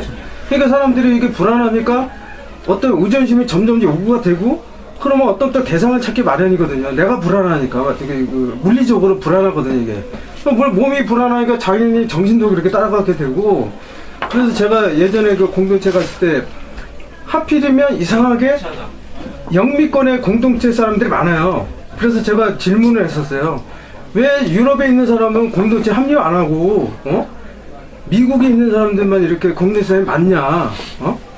그 이유가 뭐냐? 내가 봤을 때는 미국이 그 기층 민중들 이런 사람들이 사회가 불안하니까 공동체에 합류하는 거 아니냐? 그러니까 웃더라고요. 대답을 잘 안 하고. 저는 제가 봤을 때 우리 사회가 불안하고 하니까 이런 거라는 생각이 많이 들고 그게 다는 아니지만 그러니까 이게 유럽처럼 이렇게 말씀하신 그 저는 이제 표현하기로 이제 유럽 하나의 큰 교회라고 보는데, 대형 교회라고, 진정한 대형 교회라고 보는데, 서로가 서로 연대 정신이 있잖아요. 공동체 정신. 이게. 국가적으로 세금을 이렇게 내니까, 왼손이 오른손 뭐, 지난번에 말씀하셨고. 그런 데서도 우리 사회가 이제 그런 식으로 돼가면, 자연스럽게 교리 기독교는 무너지지 않을까. 제 생각에는. 근데 이제 저는 그렇게 간단한 문제는 아니에요. 간단한 문제는 아니에요. 네, 그거 인정해. 캐톨릭이 사실 먼저 들어왔잖아요. 우리나라 한 200년이 좀 넘었는데 이제 개신교가 100년, 정조시대? 네, 100년인데 오히려 개신교가 더 부흥을 했었단 말이에요. 요즘은 조금 캐톨릭이 많이 하는데 캐톨릭은 사실 정상적으로 그 가까운 쪽으로 아마 그 복음을 전도하기 위해 전하기 위해 가지고 시장을 많이 치르고 왔잖아요. 근데 사실 개신교는 좀 약간 보면은 그런 것이 없이 그냥 거기에 그냥 하는데 편승해서 왔고 그다음에 그런 일제 시대 때 그런 기회가 있었단 말이에요. 사실은 굉장히 박해를 받을 수 있는 충분한 그 자기 그 믿음으로 인해 가지고 정체성. 근데 그것이 기회주의적인 거라든가 아니면 그런 것으로 인해 가지고 살짝 피해 갔어요. 친일해가지고. 그렇죠. 그러니까 신사에다가 다시 신사는 이거는 뭐 신앙이 아니다 이런 식으로 해가지고 그 신사 참배를 하면서 피해 갔단 말이에요. 주류가 기독교 주류가. 그러면서 그러니까 이게 사실은 색깔이 여기저기 차이에요 사실. 근데 이 갈수록 그건 벌어져요. 약간의 차이지만은 처음에 순수하게 신앙을 지키려고 했던 그 노력들이 부분적으로 있었지만은 그 부분이 소수파가 됐단 말이에요. 또 그것도 변질이 됐어요. 또 그 자체도 이 보수 기독교도 그러니까 원리주의가 돼버린 거야. 더 아주 극단적인 원리주의가 자기네들이 이렇게 신앙을 지키려고 했다고 하면서 일제시대 때 그러면서 문자주의가 돼버린 거예요. 그런 좀 배경이 좀 있지 않느냐 우리 기독교가 이런 것이 때문에 일률적으로 판단할 수 없지만 제 생각은 좀 그렇습니다. 예, 이 한국 기독교가 이제 원래 기독교 자체가 갖고 있는 어떤 교리적인 독선, 기타에다가 한국인의 독특한 어떤 그 심성들, 또 한국인이 갖고 있었던 어떤 한 이런 거하고 결합이 돼서 폭발적으로 발전하면서 더욱더 이렇게 그 베타로 빠져든 그런 면도 있어요. 수직 상승을 하면서 이제 그런 면도 있는데 저도 그런 희망을 갖습니다. 아까 소피스님이 얘기한 것처럼 길게 보면 역사에 의해서 정리되리라고 봐요. 저는 이제 역사의 진보를 믿고 싶은데 결과적으로는 사람이 이제 깨이게 되고 교리 기독교는 소멸의 길로 걷게 되리라고 믿고 있지만 어떻게 보면 참 역설적으로 기독교의 그런 그 독선에 대해서 안타까워하고 새로운 기독교를 세우고 싶어하는 사람들에 의해서 교리 기독교가 오히려 빨리 소멸되지 않고 더 기승을 부리는 그런 한참 괴이한 현상이 일어날 수도 있다는 점. 그 점에 대해서 좀 아쉬운 점이고 그렇다고 해서 솔직히 좀 그래요. 완전히 놓기에는 너무나 아쉽고 안타까운 거죠. 우선 다른 사람은 객관적으로 봤을 때 야, 뭐 기독교 쓰레기라고 결정을 내릴 수도 있어요. 근데 저한테는 내 가정이거든요. 기독교, 예수님 뭐라 그럴까? 이거 이렇게 비하면 어떨지 몰라도 예수님 내 아버지라고 한다면 기독교는 내 엄마인데 아무리 못되고 그렇다고 하더라도 내 부모 버릴 수 있네. 이게 이제 그 소설 콘스탄티누스에 제가 이거 굉장히 절절하게 그 표현을 했어요. 그 그라쿠스라고 하는 그 주인공이 그냥 막 눈물을 쏟으면서 하는 걸 표현했는데 그 전차라는 친구, 이 친구도 대단한 친구입니다. 안티기독교 있는데 이 친구도 굉장히 따뜻해요. 글을 보면 그 따뜻한 게 막 드러나는데 이 친구가 그걸 정확하게 보고 있더라고요. 저자가 이런 게 있고 이런 어떤 이런 고통을 받고 있다라는 걸 그런 것까지 표현하고 제가 깜짝 놀란 적이 있는데 그냥 그렇습니다. 기독교 때문에 내가 지금까지 살아왔고 기독교가 내 인생의 전부였고 내가 영적으로는 예수님하고 결혼을 했는데 육적으로는 이 친구하고 결혼을 했지만 제가 영적으로 정신적으로 예수님하고 결혼한 예수님 내 신랑인데 아무리 부족함이 있다고 해서 어떻게 버리냐 말이죠. 이런 게 또 있는 거예요. 이런 게 있기 때문에 기독교에서 안티드라고는 좀 그런 게 다른 거죠. 아무리 문제점이 있다고 하더라도 옳고 그름만으로 따질 수 없는 깊은 애정이 있는 거죠. 이거는 정말 종교적인 애정. 예? 우리가 흔히 하는 말로 어떤 영적인 애정, 관계 맺음 이제 이런 게 있는데 아무튼 참 고민스러운 부분이기도 하지만 이 문제를 돌파하는 가장 중요한 문제 그리고 우리가 후대에도 부끄럽지 않은 그런 뭐라 그럴까요? 그런 평가를 받으려면 이해동이 정말 참 잘 가야 된다고 생각합니다. 이해동이 이 교리 기독교, 이 조직 기독교의 전체를 밟지 않고 처음에 그 순수함을 잃지 않는다면 저는 성공할 수도 있으리라고 봐요. 그래서 조직 파헤치고 깨뜨리고 그리고 정말 그 정신과 문화가 비조직적으로 치지 않으면서도 계속 갈 수 있느냐. 자, 어려운 실험을 지금 우리가 하고 있는 거죠. 제일 경계해야 될 게 과도한 조직화. 네. 그런 거는 안 해. 안정된 장소. 그래서 엉덩이가 따뜻하면 일어나기 싫어지는 거거든요. 아니 근데 저도 그래요.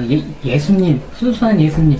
저 예동에 오시는 예수님은 저도 예동에 오시는 네, 예수님 그분은 내 표현이잖아요. 목사님 말씀처럼 내 신랑 맞아요.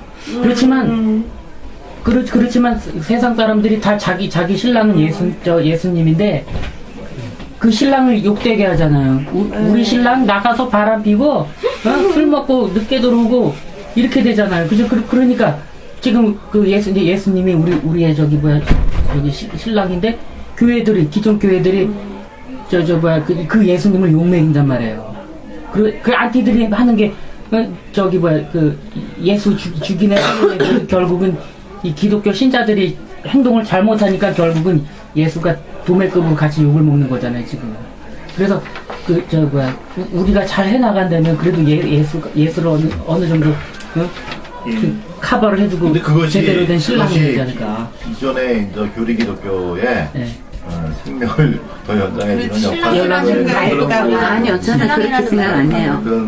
이제 자꾸 이제 산들님은 숙주가 될 수도 있다 이렇게 말씀하시는데, 이미 숙주예요. 제가 볼 때는 진짜 우리 국민들 한번 보세요. 계속 어떤 다른 나라의 침략을 받고 외세 침략을 받고 억눌려 있고. 그렇죠.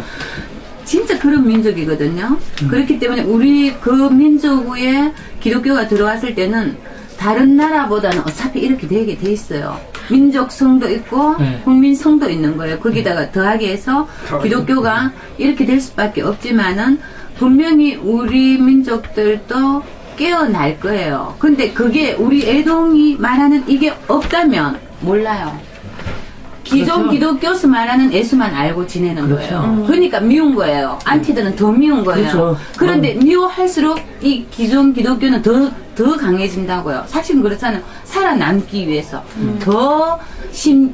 이렇게 예를 들어 기적과 이적과 더 거짓말 이런 것들이 더 성행할 수 있지만 결국 사실은 중간에서 저는 진보 기독교에도 별로 사실은 가장 이상적인 게 우리 애동 같은 스타일이거든요. 그래서 계속해서 이야기를 들려줘야 된다고 생각해요. 그 다음에 선택은 본인들이. 오늘 동아리님도 마찬가지만 여기 친구분도 마찬가지거든요. 찾고 있거든요. 순례하고 있거든요. 저도 사실은 우리 동기 전도사를 데리고 사복음서 공부를 시켜봤어요. 그 다음 대안이 없어요. 그때 애동은 없었거든요. 내가 뭘 제시해 줄 수 있겠어요? 기존 성경을 보던 눈에서 깨어나버린 거예요. 근데 교회는 못 가요. 대안은 있어야 돼요. 자기가 어딘가에 마음을 갖고 싶은 거예요. 내가 사랑하는 예수. 지금 말씀하시는 산들님처럼 결혼한 예수. 이걸 어디서 어떻게 내가 표현을 하지? 없다는 게 있어야 돼요. 예동은 있어야 돼요. 그거 자꾸 그렇게 말씀하시면서 아니 글쎄 그렇다 이거죠. 그렇죠. 그러니까 당연히 있어야 된다. 제가 생각할 때는 지금 비슷한데 기존 교회 다닌다고 해서 기존 교회 교인이 아니거든요. 제가 볼 때는 헤매고 있어요. 그다음 교회 다니고 굉장히 헤매고 있다고 있어요. 할지라도 가족과의 관계 또는 친구들과의 관계도 있고 제가 서울에 그 교회 계속 거기서 살았으면 지금도 아마 그 교회 다닐 가능성이 거의 99%예요. 그러면서 그 교회 다니고 여기 와 있을 가능성이 많은데 그런 사람이 제가 봤을 때는 압도적으로 많고요. 현실적으로 물리적으로 또 경제적으로 그 정도에 그게 떠나면 자기 직업이라든가 이런 것도 영향이 또 많을 수가 있거든요. 그러니까 커 보이지만 저는 제가 봤을 때 희망이 많다고 생각을 하는 거죠. 예, 맞아요. 지금 그럼요. 예, 아라님 아주 좋은 말씀 해주셨고요. 첫 번째 문단에서 저자의 의도가 바로 지금 아라님이 말씀하신 그런 의도의 가능성이 대단히 높습니다. 왜냐하면 누가복음을 한번 이렇게 보죠. 누가복음을 보면 중간 조금 아래 예수님이 일어나서 바람과 사나운 물결을 꾸짖으시자 바람과 물결이 잔잔해지고 바다가 고요해졌다. 이 표현이 있죠. 우리가 아까 여러 가지 얘기했는데 사람이 여기에 주목하기가 참 쉽습니다. 우와, 예수님 대단하네. 근데 그 다음에 보면 예수께서는 제자들에게 너희의 믿음은 다 어떻게 되었느냐 하고 책망을 하시죠. 사실 중요한 의도는 여기에 있는 거예요. 여기에. 자, 마르코 복음서 한번 보셔요. 여기 뭐라고 되어 있냐면 왜 그렇게들 겁이 많으냐, 아직도 믿음이 없느냐 이렇게 묻죠. 마태복음에 그렇게도 믿음이 없느냐, 왜 그렇게 겁이 많으냐. 표현은 앞뒤가 바뀌기도 하고 뭐 그렇지만 중요한 건 그거죠. 지금 야, 너희들이 얼마나 중요한데 지금 니들이 씨앗이야. 바로 너희들로부터 시작해서 하나님의 나라가 이루어질 수 있는 너희들은 시발점이고 뿌리이고 씨앗인데 니들이 그러면 어떡하냐. 니들이 믿음을 가져야지. 그래서 너희들 믿음은 다 어떻게 된 거냐. 이들에게 힘을 실어주기 위해서 예수님을 부각시키는 그런 의도가 있는 거죠. 여기 지금. 그러면서 이제 아라님 말씀하신 거하고 저는 의심 없는 제자처럼 생각을 하고 있는 거라고도 볼 수 있고, 반면으로 보면 이제 그렇습니다. 자, 그리고 이렇게 보는 중요한 이유는 아까 말씀드린 것처럼 지금 우리는 문단을 하나하나 띄워놓고 보지만 이 문장은 이전 사건부터 쭉 이어져 내려옵니다. 근데 그걸 또 절대시하면 안 될 것은 마가복음의 이전 사건으로부터 지금 2절에 그날 저녁이 되자 그랬죠. 그날 저녁이 되자. 그러니까 무언가 앞에 사건이 있고 그 사건과 이어지는 그날 저녁이 되겠죠. 그런데 누가복음에 보면 어느 날 이렇게 돼 있어가지고 앞에 있는 사건하고 딱 분리시켜 버리죠. 네, 그렇죠. 마태의 복음에 보면은 예수께서 배에 오르시자 이렇게 나오는데 이것도 그 앞 사건하고 연결돼처럼 보이는데 그 앞 사건이 마가복음하고는 전혀 다른 사건이에요. 네, 이거는 뭘 의미하느냐면은 마태는 이제 마가가 쭉 어떤 그 사건을 기록했을 때 마가의 의도가 있어서 사건을 쭉 기록했죠. 맞고 틀리고는 뭐 우선 도외시하고 마가가 생각하기에 이 사건 다음에 여기 있었을 거야. 근데 사실은 아닐 수도 있고 뒤에 있는 게 앞일 수도 있지만 어쨌든 마가는 그렇게 이렇게 편집을 해놨단 말이죠. 그럼 적어도 마가를 기준으로 해서 묘사를 한다면 적어도 기록자의 책임성이 적어도 이게 하나님의 말씀이고 성서라고 한다면 적어도 그 순서는 따라줘야 기본일 겁니다.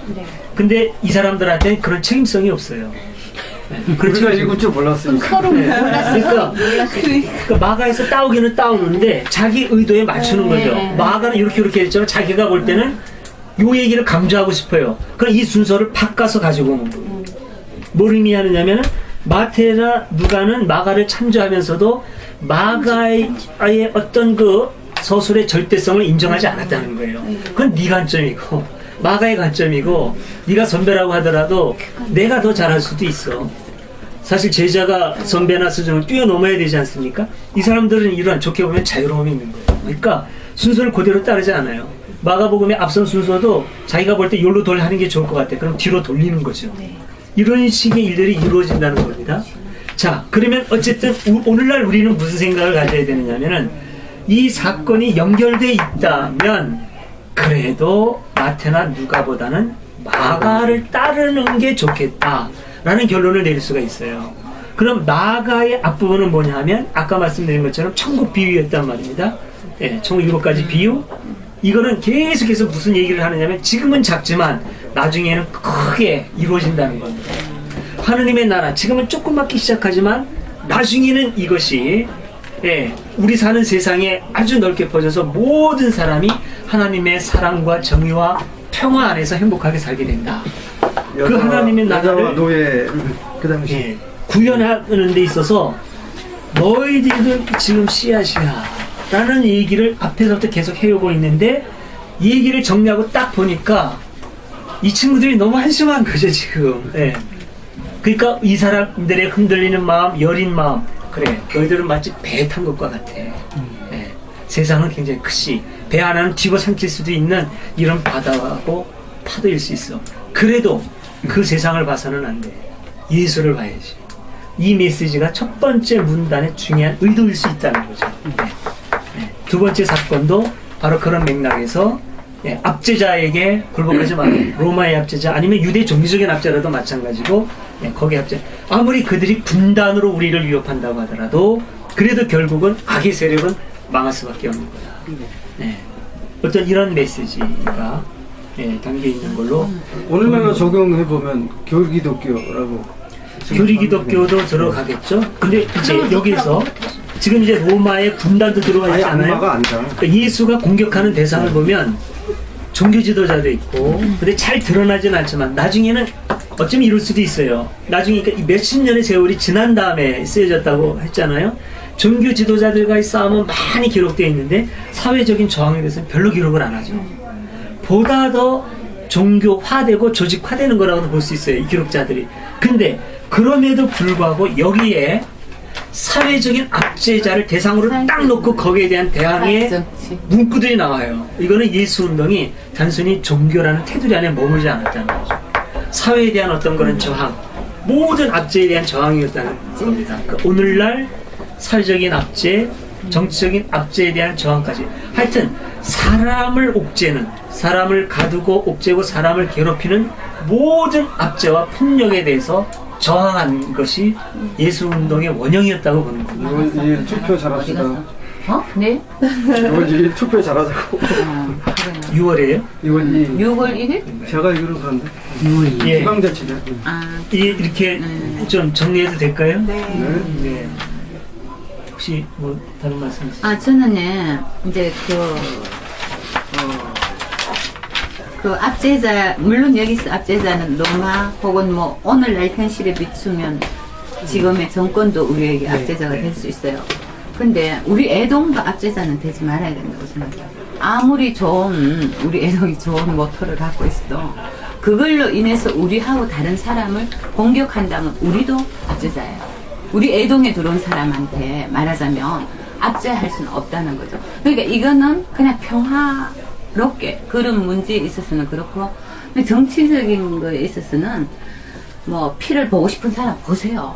성격에 따라가는 거잖아요. 그렇죠. 폭력 저항하고 싶은 사람 폭력 저항하고, 나는 비폭력 저항자야. 그러면 나는 비폭력 저항의 방법을 쓰고, 나는 침묵하는 사람이야. 그럼 침묵하자는 거죠.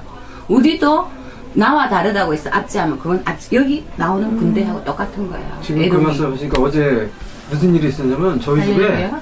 산발하신 어머니 다니는 교회에 집 같은 속해 이제 감리교회니까 산발한 채로 머리에 물이 묻은 채로 추운데 방바닥에 물이 떨어져 있어요. 저는 그때 하필이면 옷 갈아입을 텐데 갑자기 문을 막 그냥 아니에요. 문이 닫혀져 있었는데 강제로 열려고, 문이 보통 많이 열어놓는 편이냐고 쓰면 제가 이제 옷 갈아입는 게 그대로 보는 그런 상황이었었는데 황당한 상황이죠 사실. 근데 이분이 도망온 거예요, 자기 집으로부터. 왜 왔냐면은 그 속장님이 머리카락이 더럽다고 씻겨준다고 본인이 거부했는데 강제로 한 거예요, 강제로. 그래가지고 우리 어머니랑 같은 속해인데 어머니가 이제 편안하게 느끼셨나봐. 그래서 어머니한테로 도망을 나온 거예요. 그러면서 나 싫다는데 왜 자꾸 그러는지 모르겠다. 귀신 들렸다고 보는 거 같겠습니다. 아니요, 그게 아니고 이제 좀 남편한테 맞아가지고 네, 머리가 약간 그건데 그래도 생활한다는 지장은 없어요. 네, 그거 보면서 아니 본인이 싫다는데 왜 그렇게 해가지고 또 이분은 또 그 속장님은 또 핥혀가지고 얼굴에 그런 사건 보면서 그거는 좀 잘못됐다. 둘 다 서로 잘못됐다. 그건 사람의 표현이야. 아니 제가 그 상황을 알아요. 근데 그 속장님도 제가 아는데 강요하는 게 있어요. 이제. 다른 사람이 싫다면. 그러면 목사님은 말씀하세요. IT의 지진에 대해서는 어떻게 생각하세요? 저는 이제 거기에 대해서 얘기한다면 20만 명? 우리가 전통적인 신관에 매이면 매일수록 참 사태 해결하기가 더 어려워집니다. 그러니까 신을 인간의 생사화복에 관여하는 분으로 생각하면 적절한 대처를 못 하게 돼요. 우선 자꾸 그를 하나님을 찾을 시간에 이건 자연의 움직임이네. 대처 방법을 찾아야죠. 2년 전에 경고했었대요, 과학자들이. 그러니까 과학자들이 그렇게 얘기하는 것, 저는 오히려 그렇게 봅니다. 만약에 우리가 생각하는 신의 관점을 바꿔가지고 신을 어떤 우주와 자연의 어떤 그 법칙이라든가 원리로 생각을 한다면 그게 바로 신의 뜻을 헤아리는 거죠. 하나님의 뜻을 읽는 거고 하나님의 뜻에 순종하는 거고 이건 이렇게 이거는 완전히 비인격적인 원리라든가 이런 거니까 논박할 대상이 아니에요. 왜 이렇게 하느냐라고 물을 게 아니에요. 이게 신의 뜻이네, 하나님의 뜻이네, 자연의 뜻이네. 그러면 그 뜻을 빨리 읽고 뜻에 순응해야죠. 기독교적으로 말하면 하나님의 뜻에 따라야죠. 이걸 하나님의 뜻에 따르는 거는 적절히 그런 위험성을 대해서 알고 파악을 하고 알리고 위험성으로부터 우리가 피하기도 하고 막을 수 있으면 막기도 하고 이런 것들이 신의 뜻에 우리들이 순종하는 거지. 하나님 왜 이랬습니까? 살려주십시오. 이거는 의미 없는 일이 될 수 있다는 거지. 저는 이렇게 재난경화의 생각해요. 공동점. 과학자들이 예언을 하는데 무시했다가 막판에 휴먼이 때 한 영웅이 나타나서 회원대도 그렇고. 그건 뭐 거기까지. 예수 안 믿어서 하나님이 때린 거다 그건 아니잖아요. 절대 아니잖아요. 절대 아니죠.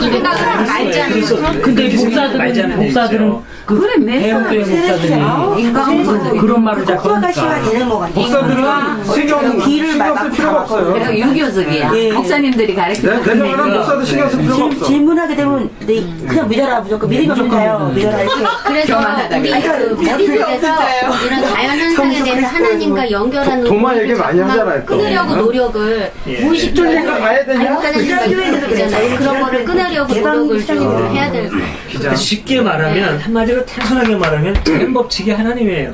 전 그렇게 맞아요. 봐요. 자연 법칙이 하나님이죠. 그러니까 교회 다닐 때도요. 내가 믿음이 약한 그런 질문을 목사님한테 하려도요. 제 믿음이 없구나 그래갖고 뭐 교사직 박탈하고 집사 박탈할까봐 믿음으로 갔어요. 그럼 저 믿음도 없는 놈이 무슨 아니 진짜 실제로 저희 기장교회에도 큰 교회였었는데 운영권 쪽에 있던 사람 몇 명 저희 선배들 다 쫓겨났어요 교회에서. 그렇다니까요. 그들이 지금은 좀 질문을 자유롭게 하다가. 네, 그러니까 질문을 하면 무조건 그러니까 그 사람들이 가야 되고 우리 눈을 뜨는 사람 눈을 뜨면은 그게 아니야 너는 믿음이 없는 사람이니까 다른 할 말이 그거야 안 되는 거야. 기존 권력을 누리기 힘들어서 그랬나 본데. 뒤에 권력이 그건 그 사람들 입장에서 보는 믿음은 무조건 없죠. 그리고 아니 근데 타이거 JK라는 사람이 배척하지 말자고는 하지만 그런 것도 흔히 무력증 되는 이상한 병이 걸리는데 교회를 그 사람이 전복하려고 하나님을 믿고 그런 사람이 아니고 병이 걸리니까 때까지 그런 쫓아다닐 거다. 계속 그런 것들은 못 받아주는 누가 뭐 이거 좋게 되라고 거기 의지하게 맞죠? 되고 기도도 하게 되고 근데 이제 우리가 근데 보면 그게 다 개인적으로 우리 그런 어떤 약해지는 일들이 오면 우리 애동이었던 막 이렇게 객관적으로 보려고 그래도 그러니까 만약에 IT 지진이 우리한테 일어났다 그랬을 때 하나님에 대한 원망이나 그걸 안 할 수가 없는 게 우리 현실인 것 같아요. 개인이 그걸 개인은 약하니까. 그걸 자꾸만 민감하게 그걸 생각하고 고쳐야 되는 부분이 우리가 할 수 있는 부분은 그거라고 봐요. 근데 대자난요 거의 다 가난한 나라에서 거의 발생해요 보면. 부드럽게 공통적으로. 어떤 정보력도 떨어지고 그러니까. 근데 제가 지금 이제 우리 모임이 동영상으로 나가게 되는데 동영상으로 참여하는 우리 근데 이제 교우님들 풀어놓은 꼭 하고 싶은 얘기가 사연이 있어요. 같은 거 지금 이제 우리는 충분한 얘기를 하지만 동영상으로 참여하는 분들은 거의 일방적으로 듣게 되니까 질문하고 싶어도 질문을 못하고 그러니까 이런 얘기할 때 제가 좀 걸리는 부분들이 있어요. 지금 제가 얘기하는 신관 이런 거 신앙인으로서 받아들이기 어려운 우주 만물의 어떤 뭐 질서와 원리라든가 뭐 자연 법칙이라든가 이거는 어쨌든 간에 제 개인의 신관이고 꼭 제 신관에 동의할 필요는 없다는 걸 다시 한번 말씀드리고 싶고 전통적인 신관을 가져도 돼요. 신은 인격신이고 내 개인의 생사화복에 관여하신다. 내가 기도하면 들어주신다. 좋습니다. 그게 순수하고 또 그리고 그게 응답될 수도 있어요. 그걸 믿으면 진짜 하나님이 응답을 하든지 아니면 그런 마음, 통일된 마음, 하나된 마음, 안정된 마음이 병을 고쳐주든지 있을 수 있다고 저는 봐요. 다만 맹목성만큼은 꼭 벗어나라고 말씀을 드리고 싶은데 하나의 제가 예를 들어보겠습니다. 무슨 예냐면 이런 얘기가 있어요. 이거는 제가 만든 얘기가 아니라 보수적인 교회에서도 통용되는 예화예요. 이런 일이 있었답니다. 어떤 사람이 이제 홍수가 나가지고 이제 집을 이제 떠내려가는 지붕 위에 다 있게 됐어요. 근데 이 아버지가 굉장히 신앙이 동독한 사람인데 하나님께 이제 살려달라고 기도를 하는 겁니다. 근데 이제 아들이 멀뚱멀뚱 보고 있다가 그러니까 뗏목이 내려오고 있거든요. 그래서 아버지한테 얘기했어요. 아버지, 저희 뗏목이 오니까 우리 저쪽으로 옮겨가면 될 것 같아. 이 초가집 지붕 곧 무너질 수 있는데 뗏목이 났잖아요. 근데 아버지가 하는 말이 뭐냐면은, 야, 인간적인 방법을 좋아하지 마라. 하나님에게 전적으로 맡겨라. 라고 하고 그걸 거절을 했다는 거예요. 그래서 조금 있다가 이제 구조용 헬리콥터가 왔어요. 근데 아버지, 저 헬리콥터 저 밧줄을 잡으면 살 수 있어요. 인간적으로 생각하지 마라. 하나님에게 전적으로 의뢰해라. 그럼 또 기도하고 했다는 거예요. 가다가 보니까 어디에 턱 걸렸더라는 거예요, 이게. 그래서 보니까 좀 문이 있어요. 문에 뭐라고 써있냐면 황천문이라고 써있어요. 그때 이제 아버지가 생각한 거예요. 아, 내가 황천문에 왔구나. 근데 누군가 맞아요. 어서 오시오. 보니까 베드로라는 거예요. 그래서 이제 이 아버지가 이제 따졌어요. 아니, 베드로님 만난 건 반가운데 어쩌면 이 가톨릭에서 만들어진 예화인지도 모르겠네요. 베드로가 나오는 거 보니까. 그런데 기도하면 반드시 응답해 준다고 하지 않았습니까? 응답했죠. 근데 내가 이렇게 기도했는데 왜 응답 안 해주고 죽게 만들었습니까? 그때 베드로가 뭐라고 얘기하느냐면, 네 기도를 들어줬기에 하나님께서 뗏목을 보내셨는데 네가 거절하지 않았냐. 그 다음에 네가 한번 거절해서 또다시 이번에는 헬리콥터까지 보내줬는데 네가 또 거절하지 않았냐. 적어도 이것만은 이제 제가 이제 같이 모처럼 동영상으로 참여하는 우리 교우님이나 번님들하고 얘기하고 싶은 얘기가 이제 이겁니다. 신간 달라도 좋고 진보보수 다 좋아요. 적어도 하나님께서 허락하신 모든 어떤 그 과정들, 사람들이 협의해서 만들어내는 과정들을 무시하자는 말자는 거죠. 어떤 사람은 아예 의학도 무시하고, 그 다음에 어떤 이렇게 다 무시하고 병원도 안 가고 약도 안 먹고 무조건 기도만 하는 그런 사람들이 있는데, 제발 그렇게는 하지 말고, 신앙은 무엇을 갖건 진보를 갖건 어느 정도 합리성을 가지고 좀 우리 신앙생활을 하더라도 해야 되지 않겠나 하는 얘기는 좀 하고 싶습니다. IT 같은 경우에서도 기도로만 해결하는, 기도만 하지 마시고 기도하는 시간 반으로 줄여서 전화로 할 수도 있고, 참 이런 구체적인 얘기가 좀 낯간지럽지만 어제 보니까 그거 나오대요. 060에 몇 번 이렇게 참여하는 거.